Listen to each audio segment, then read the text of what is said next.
तपोभूमि है। ये मूर्ति कोई प्राण प्रतिष्ठा नहीं की गई है और ये मूर्ति स्वयंभू निकली। यहाँ पर हमारे आंखों के सामने लोग जैसे मानते थे जीभ अपनी जवान काट करके चढ़ा देते थे और ये शक्ति इतनी है कि 24 घंटे के अंदर जीभ अपने आप आ जाती थी। हर बार उजड़ के फिर खड़ा हुआ, इस भारत की यही तो एक दास्तां रही है। पर फिर भी यह हिमालय सा आज भी अडिग और स्थिर है।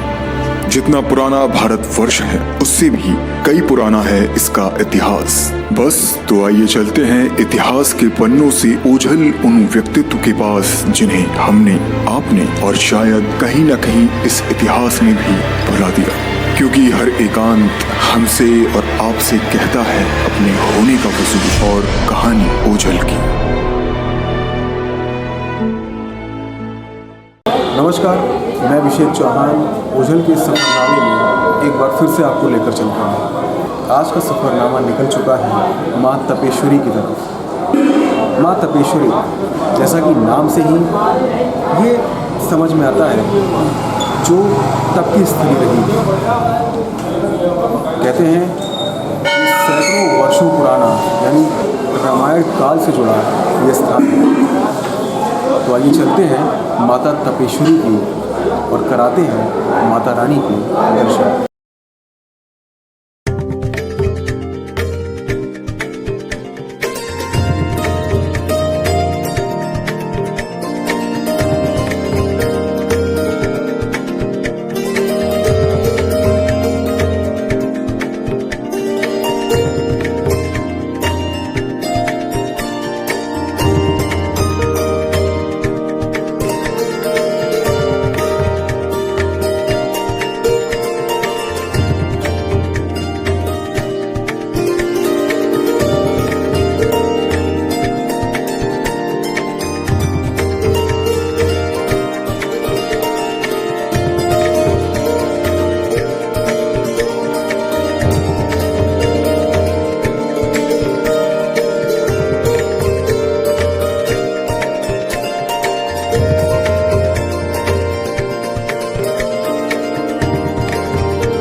लक्ष्मण जी ने यहाँ से लगभग 15 किलोमीटर दूर बिठूर स्थित ब्रह्मावर्त घाट पर माता सीता को छोड़ा।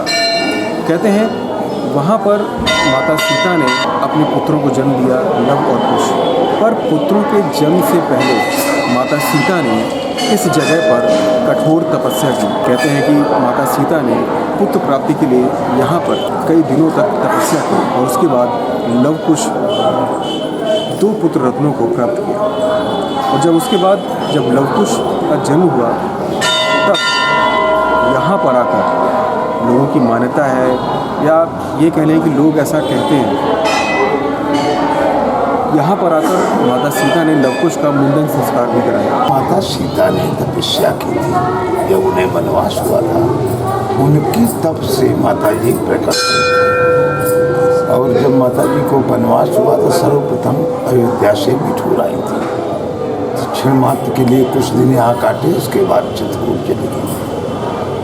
कहना तो है ये आप लोगों का कि मतलब लोग उसके मुंडन संस्कार यहाँ ज़्यादा होते हैं, तो मुंडन संस्कार भी लोग उसका हुआ है। जब लंका पर विजय के बाद भगवान राम अयोध्या पहुंचे तो धोबी के ताना मारने पर माँ सीता को उन्होंने त्याग दिया था। लक्ष्मण जी जानकी जी को लेकर ब्रह्मावर्त स्थित वाल्मीकि आश्रम के पास छोड़ गए। आज जहाँ तपेश्वरी माता मंदिर स्थित है, तब वहाँ घना जंगल हुआ करता था और माँ गंगा वहीं से बहती थी। सीता जी ने तब यहाँ पुत्र की कामना के लिए तप किया था। भगवती सीता के तप से ही तपेश्वरी माता का प्राकट्य हुआ। लवकुश के जन्म के बाद सीता जी ने माँ के समक्ष दोनों पुत्रों का मुंडन कराया था।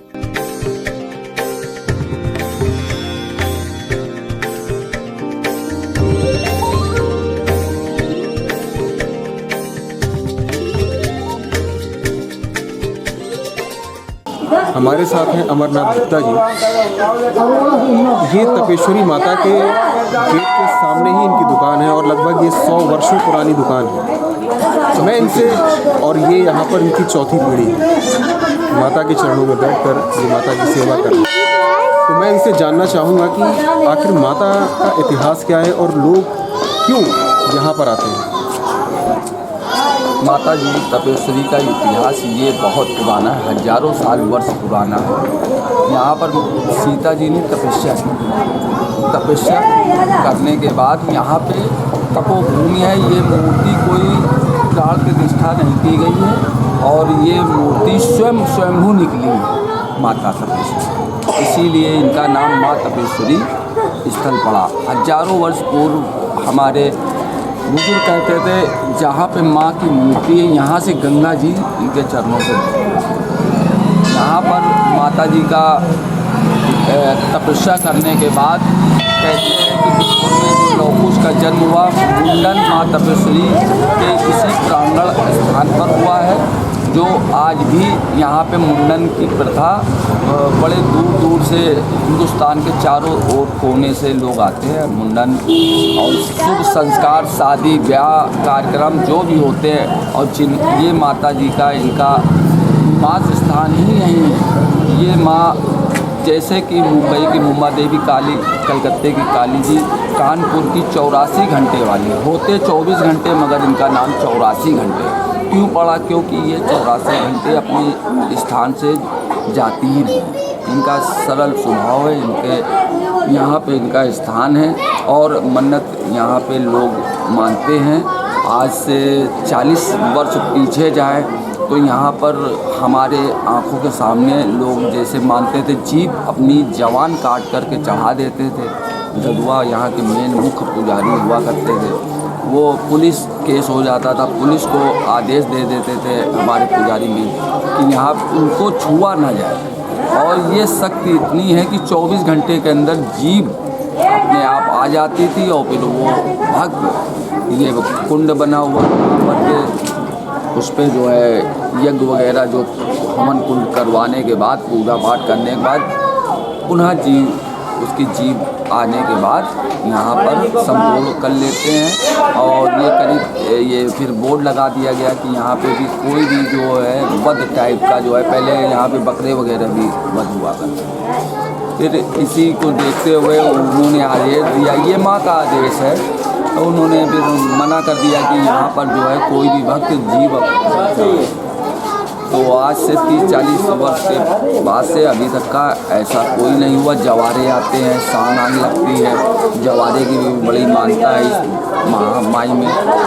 बड़ी दूर दूर से जवारे, तो मैंने ऐसे ऐसे देखे हैं कि तलवार पेट से आर पार, सूजा यहाँ से आर पार, तलवार ये आर पार, ये चाकू आर पार, ये चाकू आर पार, ये आर। और उनके जो गुरु होते हैं दीक्षा देते हैं और ईश्वर की इनकी इतनी कृपा है कि बिल्कुल स्वस्थ हो जाए। उनकी भूख लगाने से ही जवारे की महिमा यहाँ पे नवरात्र, यही चैत के नवरात्र में जवारे अधिकतर आते हैं और उनके गुरु चलते हैं। सिर्फ भभूत लगा देने से उनके दाग स्पॉट वगैरह, गालों पे सांग लगती है, हाथों पे, मस्तक पे, शरीर में कहीं भी, और कोड़ों से अपना यहाँ पर मार करते हैं, पूरे शरीर को छलनी कर लेते हैं। लेकिन ये शक्ति पीठ होने के नाते यहाँ पे माँ दुर्गा का असीम कृपा है, जो उस भक्त के कहीं भी खरोच भी नहीं आती, आज भी नहीं आती, और अपनी मन्नत संपूर्ण करने के बाद ही यहाँ से बिताई। अच्छा, यहाँ पर मैंने पढ़ा है और दर्शन भी किए हैं, यहाँ पर लगभग 4 या 5 मूर्तियाँ हैं, पाँच मूर्तियाँ हैं। इसमें माँ कमला, माँ सरस्वती और माता सीता। तो इन ऐसा मतलब क्या ये सच है कि इन चारों मूर्तियों में कोई पहचान नहीं सकता कि कौन किसकी मूर्ति है? जो 4 मूर्ति ऊपर आप देख रहे हैं, जो छोटी सी एक माँ की मूर्ति है काली सी, वो माँ मुख्य माँ तपेश्वरी की। तपेश्वरी यानी माता सीता। सीता वो मेन ऊपर 4 हैं, बीचों बीच में एक देखिएगा काली सी माता जी की मूर्ति है। मुख्य मूर्ति यही है जो स्वयं धरती से निकली है। प्राण प्रतिष्ठा इसकी नहीं हुई है और इसका इतिहास तो बहुत यहाँ के जदुआ थे, उनको माँ तपेश्वरी ने साक्षात दर्शन दिए। वो योग पुरुष थे, योग किया करते थे, योग के बल से वो सब देख लिया करते थे। एक समय की बात है, ये पुजारी अपने योग के ध्यान में जदुआ बैठे थे, इसी मंदिर के ठीक सामने प्रांगण एक उनके पास शेर की खाल का वो था आसन, बैठे थे। आज से काफ़ी पुरानी बात 80-90 साल हो ही गए होंगे, हमारी तो पैदाइश नहीं हुई है। हमारे बुजुर्ग लोग यहाँ के जो बताते हैं कि एक कन्या रूपी आई और जदुआ से बोली कि माता रानी दुद्दू हमें चूड़ी पहनी है। तो मनिहार भी था, उस माँ तपेश्वरी को उस मनिहार ने चूड़ी पहनाई। तो मनिहार चूड़ी पहनाने बाद छोटी बाल रूप कन्या से बोला कि पैसे तो दो बेटी, तो बोली जाओ दद्दू से ले लो। उन्होंने ध्यान योग केंद्र से देखा तो उन्होंने देखा माता तपेश्वरी के उन्हें साक्षात दर्शन हुए। वो समझ गए कन्या नहीं है, ये शक्तिपीठ है और देवी माँ तपेश्वरी है। उन्होंने दर्शन करके नमन किया और उस कन्या के कहे अनुसार जाओ उनके नीचे आसन के नीचे पैसे रखे। उन्होंने आसन उठाया तो असरपियाँ निकली। उन्होंने न माया मोह देखे बिगर वो असरपियाँ सारी मनिहार चूड़ी वाली। ये यहाँ का इतिहास। इस मंदिर से जुड़ी एक और मान्यता है। लोगों का मानना है अगर किसी को संतान नहीं तो यहाँ पर आकर वो माँ भगवती से संतान प्राप्ति की मन्नत मांगता है। लोग यहाँ पर आते हैं, मन्नत मांगते हैं, उसके बाद ऐसा सुनने को भी मिलता है और ये कहीं ना कहीं लोगों में विश्वास है, ये सच भी है कि यहाँ पर मांगी हुई मन्नत ज़रूर पूरी होती है। बिराना रोड पर स्थित माँ तपेश्वरी देवी मंदिर के बारे में मान्यता है कि जो भी भक्त यहाँ अखंड ज्योति जलाते हैं, भगवती उनकी हर इच्छा ज़रूर पूरी करती हैं। यहाँ रायबरेली, लखनऊ, फरकाबाद आदि जिलों से आकर माँ के दर्शन करते हैं और माँ के दरबार में अखंड ज्योति भी जलाते हैं। बच्चों का यहाँ मुंडन भी होता है। यहाँ माँ के 108 नामों का जप नवरात्र में करना बहुत शुभ माना गया है। तो ये है माता तपेश्वरी की स्थली। यहाँ पर माता सीता ने तप किया। तो आप खुद सोच सकते हैं कि ये कितनी पवित्र और लोगों की आस्था से जुड़ा हुआ स्थान है। तो मुझे आशा है कि ओझल के सफ़रनामे को आपने पसंद किया हो। हम ऐसे ही इतिहास से ओझल हो रहे कुछ स्थानों और व्यक्तित्वों से आपका इसी तरह परिचय कराते रहेंगे। बस आप हमें इसी तरह प्यार देते रहें और मुझे उम्मीद है कि हमारे आने वाले और भी एपिसोड्स को आप पसंद करेंगे। तब तक के लिए जय माता।